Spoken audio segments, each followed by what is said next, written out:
Hello, hello, everyone. Hola, hola. Welcome to the Pediatric Speech Sister Show. I'm your sis, Melanie White Evans. I'm a bilingual pediatric speech language pathologist and cultural compatibility consultant, here to learn with you and discuss more ways we can uplift culturally diverse communities in our professions and day-to-day lives. This podcast is for you if you're ready to address the disparities in the United States healthcare and academic systems and are looking for more ways you can be culturally competent in your careers. Tune in weekly as I introduce mind-shifting topics that will support service-based professionals and students alike on our cultural competency journeys. Let's get into today's episode. I'm not a psychologist, so I am nowhere an expert on this topic. But since it is Suicide Prevention Month, I wanted to just start doing some research on this, and I've found some alarming numbers. So I'm here to share with you all, come up with ideas and brainstorm how, as speech pathologists, we can make this change. I saw Jordyn, and she's super inspiring. And Jordyn also had some ideas on how we can prevent suicide rates in children overall. So I'm super excited to join this conversation. I'm going to go ahead and let you introduce yourself so we can get started. Okay. Hello, everybody. My name is Jordyn Carroll. I'm so excited to be here.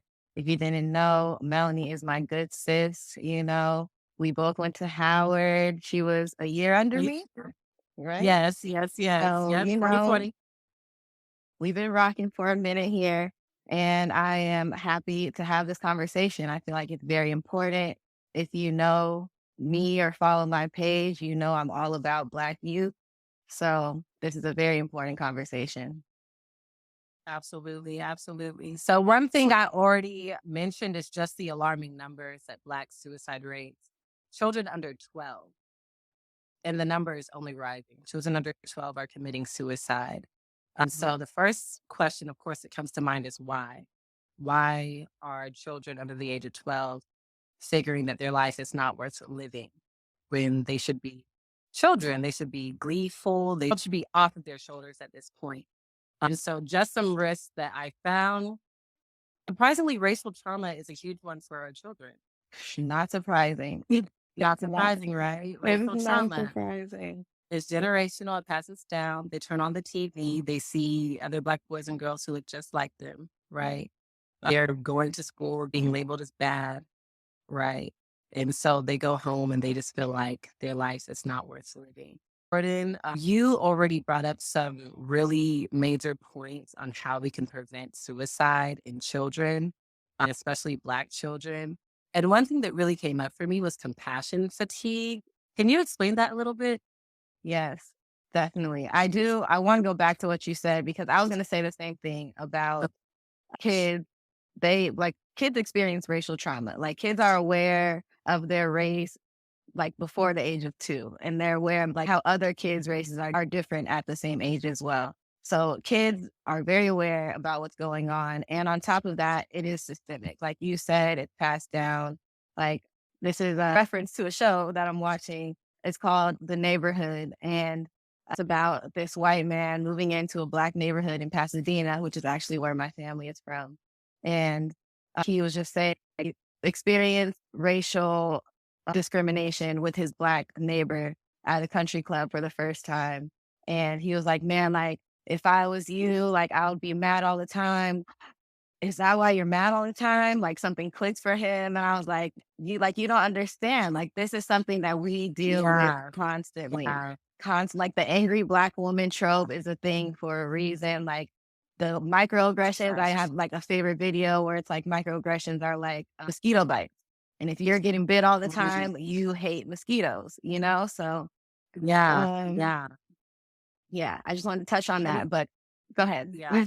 And also, I just real quick, there's something else to be said about that. It's actually really interesting. I got an article to my email today. They're actually doing studies on how those microaggressions affect Black women specifically, and it affects our brain. So there's something neurological about that literally puts us on edge. It literally puts us on like a fight or flight mode at all times. Again, not a psychologist. So there's more I want to know about that. There's more I want to learn about that. Because, I was reading it and I'm like, okay, of course, this is happening. Of course, it's affecting our health. And then I thought about it and I said, wait a second. I'm also a Black woman, so this is affecting me. Right. Oh, my brain is impacted by this as well. Yeah. And I'm sitting here floating through life, like maybe not even realizing that I have certain tendencies that I'm not noticing that I'm just carrying on my back. So I'm just imagining these kids, especially adolescents who are growing up with it, because these labels carry with them forever. Man, So racial PTSD is a real thing. It is passed down like in our genetics. It is something that is unavoidable and only gets worse as you go through life and experience it yourself. So that is why we are important. And okay, I want to go to compassion fatigue. So compassion fatigue is a lot of times confused with burnout, and it's not the same thing. Compassion fatigue is when you are physically, emotionally, like mentally hurting because you help people constantly. You're constantly helping people. That's where your energy is going. And on top of that, you're helping people who are placing their trauma onto you, or not that they're placing it onto you, but you're dealing with other people's trauma on a daily basis. That is exhausting. When you talk about a school, and this is another quote that I just saw recently, when you work at a school, kids are bringing their trauma to school every day. Like if you work with kids, you are dealing with trauma. They are very forthcoming with information. They're very forthcoming with what's going on. And so many of my sessions are just sitting there and letting them tell me how they're feeling and what's happening at home and why they're mad and why they didn't want to do X, Y, and Z in class today. And I sit there and listen, and we color something while we talk. And I try to ask WH questions. So we're working on right. you know, that's really what it comes down to, is you are exhausted from dealing with other people's trauma, where burnout is you're just tired from kind of like mundane things, and fatigued. You're not satisfied. You're unsatisfied when you're burnt out. So that's a little bit different. It's not from helping someone. But yeah, that's compassion fatigue. And obviously in our position, we are very susceptible to, dealing with that. Absolutely. So how can we combat compassion fatigue as speech pathologists, and how does that connect and tie to suicide prevention? Yeah, I think it's great. It's a great question. There's a lot of cross there. The first thing, yeah, the first thing is you have to set boundaries. Like I feel like SLPs really struggle with that. I do not work after hours. Like I don't do anything that's not in my scope of practice. I don't babysit. I don't cover classrooms. I don't do like lunch duty, like none of that. I do my job and then I leave.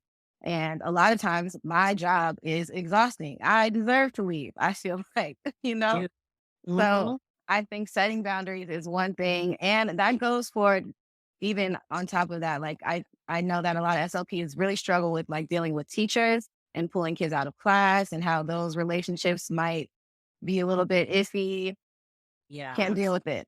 Can't deal with it. Don't worry about it. I go in there and grab my kid. Like this IEP is line law. Like I have to do this. There's nothing you can tell me. It's like I'm going to go. I'm getting my kid. He'll be back in 30 minutes.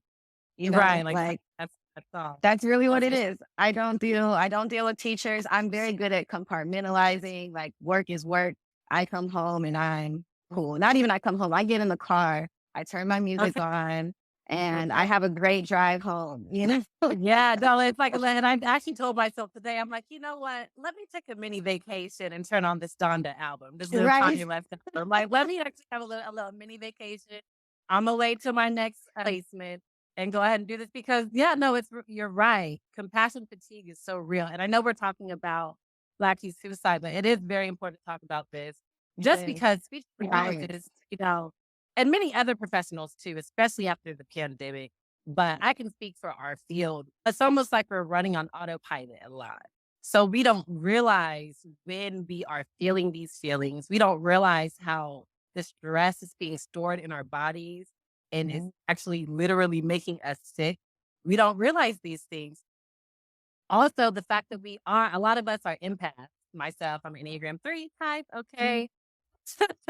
So I'm an empath, so I'm going to feel everything. So when my kids are going through it, I feel that. I feel that they're going through it, and I want to be there for them, right? Like this is why we're here. We want to pour into the kids.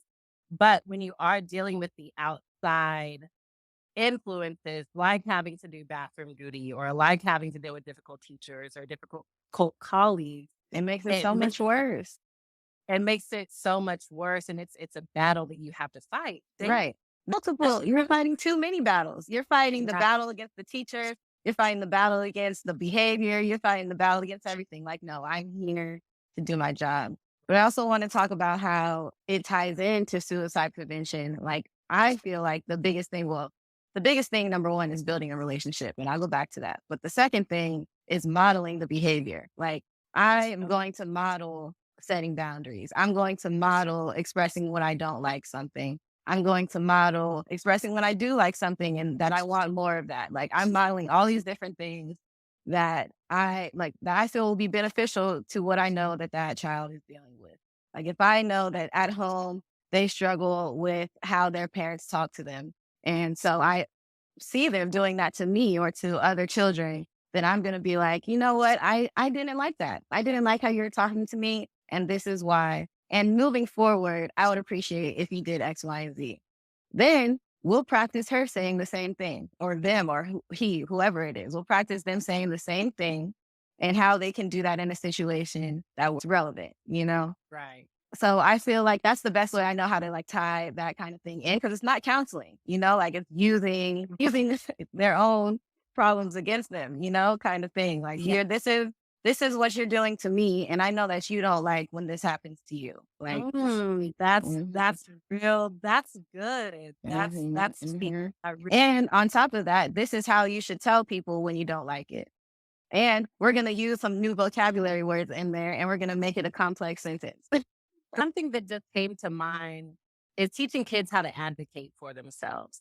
And that is something I haven't even thought about as, a way that we can help them prevent suicide. But that is a huge way we can It's help a them prevent huge way. suicide. Because a lot of times it's because they feel helpless. They feel like, I have all these adults telling me about myself, telling me who I am, telling me what to do. And I feel helpless. I feel like I don't even have a voice. Right. And So that's critically important, Jordan. it's the last thing we Critically want. important. I feel like the number one thing when students come into my speech room is I respect them. Like, I'm treating you like Right. an equal. Like, you're gonna tell me what you want to do and what you might not want to do, and I'm gonna tell you what my plan is, and then we're gonna come together and decide our plan for that session. Like, that's literally how I start. I come in, they tell me how they're feeling, how their day is going. I say, okay, well, what do you feel like you want to do today in my speech room? You know, like, you have all your favorite activities. I say, okay, well, this is my plan. So what can we do to get those plans to work together? You know, like, I feel like I just want to model I want to model the behavior, you know, like, I want to model how they can deal with conflict or how they can deal with these issues that are hurting them or harming them. Like how you tie those principles into your speech therapy. So my question is, do you see groups and how do you do that with group therapy? Because then you go start getting everybody yelling over each other. No, I want to do this, no, I want to do that. But how do you manage that? I definitely have groups because my caseload is very large. Crazy. Okay. Right. So in groups, I like to have two choices. I'll give two options. We can do a vote, or we can do like a majority rule. I guess that's the same as a vote, majority rules kind of thing. Yeah. Or like, I'll just have a preferred activity that I know is everybody's favorite. And we're going to start with, okay, I'll give choices for it be like actual work activity too. Like, you can choose which story you want to answer questions about or that kind of thing. So I feel like it's the same thing you talked about. Kids feel like they don't have a voice. They feel like they don't get to decide anything. So when they come in my room, I want them to feel like they have a say, you know? So I try to do that in any way that I can. I feel like giving options is always one of the best ways to do that. And my foundation for everything, and especially suicide prevention, is you like build a relationship. You have to start everything with building a relationship. The number one thing that prevents suicide is knowing that you have someone in your corner, knowing that I have someone that cares about me, that is going to fight for me, that advocates for me, that I can go to when I need something. That's another thing. I have like these repetitive sayings that I say when I'm leaving the speech room, when I'm leaving or they're going back to the class. I always say, like, come see me if you need anything. Like, that's it. It's I simple. love that. Let them And that's know. all they need to hear. That's all they need to hear. Absolutely. And know that they have a safe space.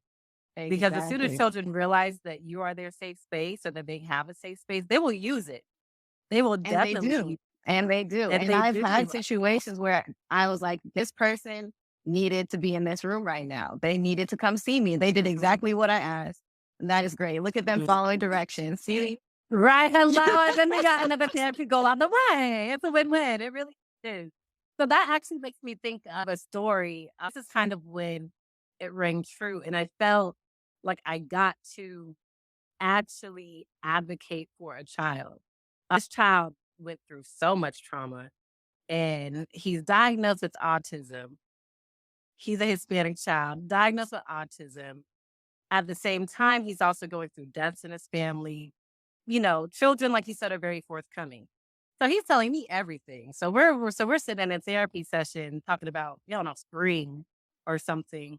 And he will casually just talk about how his mother's passed away all the time. Talks about his mom passed away, how his grandma's raising him, how he has all these siblings, just all these things that he talks about casually. But you're looking at this 11-year-old child like, okay, there's something really going on. And so a lot of times in the school system, we talk about compassion fatigue, but I just think about how many people in the school system are burnt out. So burnt out, they just go through the motions. Yeah. And they forget that the people these names that they're passing from desk to desk are children, are actual children. So I get to see this child, of course, they look at this kid in the classroom as disruptive or whatever. Of course, I only see him or saw him 30 minutes a week, in a small group setting. So I'm seeing a whole different side of him. But it's the fact that that side is there. And I'm just like, okay, so this child, first of all, he's not showing me all this stuff. One. Two, okay, yeah, so I went to observe him for the reeval. Well, maybe he's looking at how weird y'all are looking at him. Because even the teachers are looking at him weird, saying, I don't know what to do with Look, it. You know what I mean? Because by the time, look, look, fifth grade teachers be burnt out too. They're like, look, send them on to sixth grade, get them they out of don't care. They don't yeah, care. they're over it. So I'm recognizing this. I'm just like, could we get him a counselor? So I did actually get him referred for counseling. Before, they were just going to throw him in a classroom, throw him in a self-contained Yeah. classroom, which has its own implications right there. Because, Exactly. sadly, when they're in the self-contained classroom, it's hard to get out. There's really no getting out. It's tough. That was going to be my next point. If suicide prevention is our duty to refer, like if you're in a school, getting good with the social worker, getting good with the school site, so you can have these discussions and let them know, like, I have this child. This is what I'm seeing. I'm concerned because of these reasons. Like, somebody has to. You have to understand when it is out of your scope of practice. Like, some things, like we said, we are not psychologists. We are not trained to discuss. We have the duty to make sure that they're getting the mental health, assistance that they need. And if they're not doing that and they passing names along, we're doing the wrong Right. thing. We just forget that these children have to live the rest of their lives. We think a lot about, that's just another thing to add on to our to-do list. And again, like, these are children. These are real Make the people time. with real Make future. time. Like, yeah. The psychologist classroom is up the hallway. Mine's right next door. Right. Make the time, make the 10 minutes to say, and then I know it's hard. It is hard to have this conversation with our colleagues sometimes because you don't want to overstep boundaries. You don't want to step on no one's toes. Because trust me, it was a difficult conversation at first. It definitely was. But at the same time, one thing I'm learning, a lot of people are good at heart and hearing. We just go through a lot of challenges that makes us cold. So, these people have these cold demeanor against the student.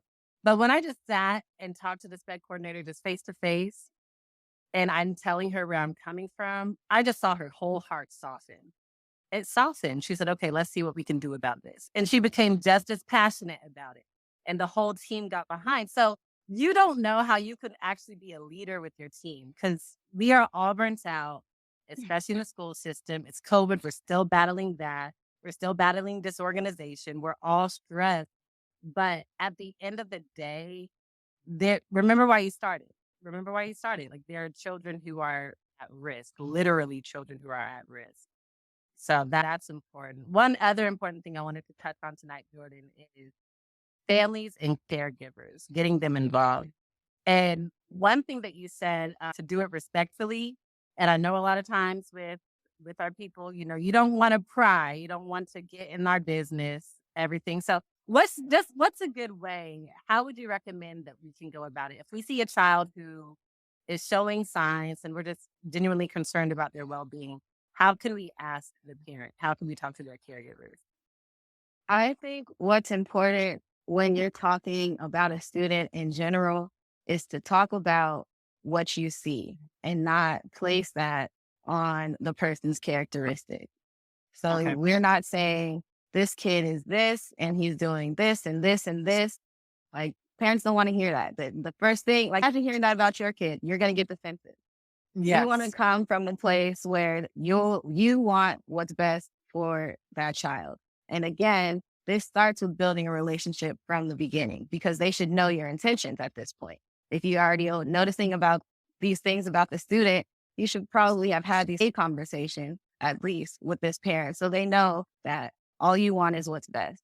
So that's number one, is building that relationship from the beginning. Number two, not placing anything on the student's characteristic. Number three, you're just talking about what I see. Like I'm seeing this student is doing X, Y, and Z or saying X, Y, and Z. And I'm worried because of this impact that it could or is having. So these are some things that I want to do to move forward. Like this is the idea that I have. That's another thing. Ooh, and this is one of my pet peeves. Do not come to me with a problem and not have a solution. Like don't come to me with a problem. Just drop it there.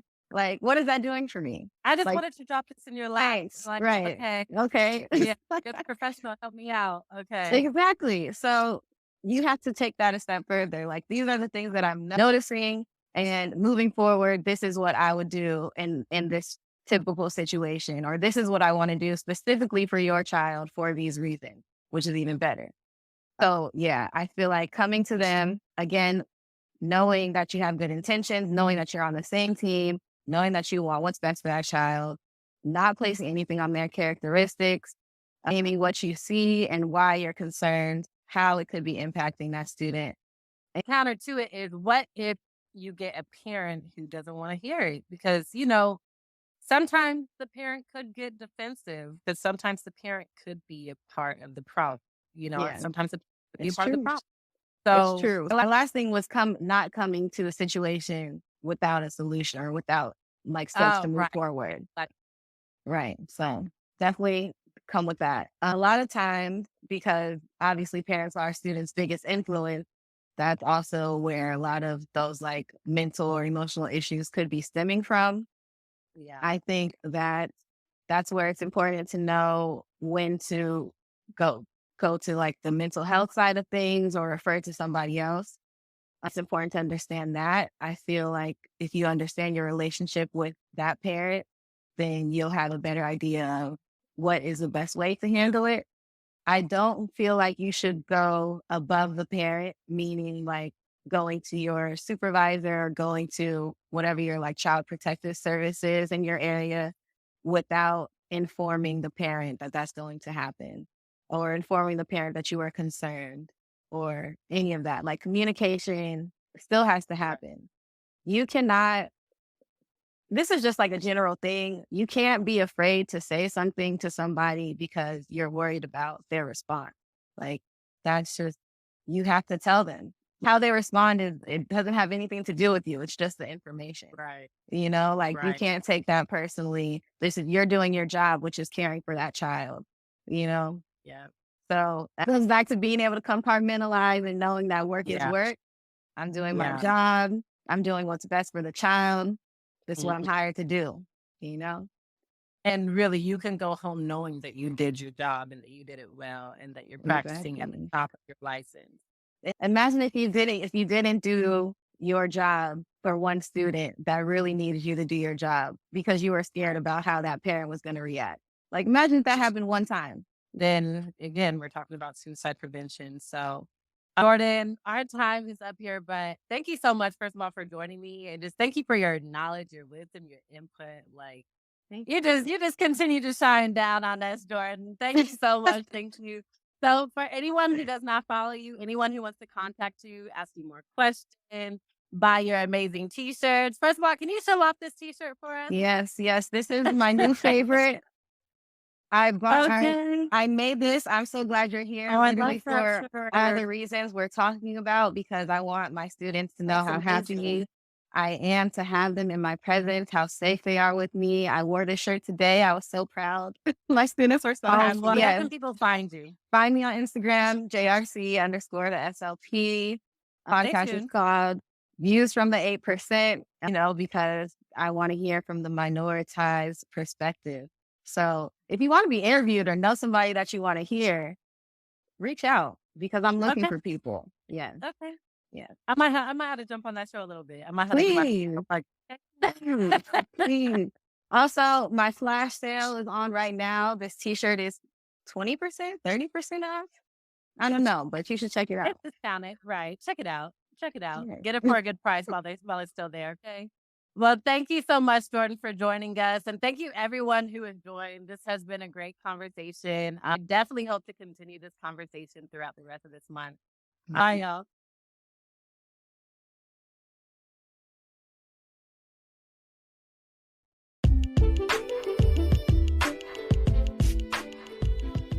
Well, family, that's the episode. What did you think? Wherever you're listening, I'd appreciate if you left a review. Your feedback means a lot to me and helps me find more ways to help you on your journeys.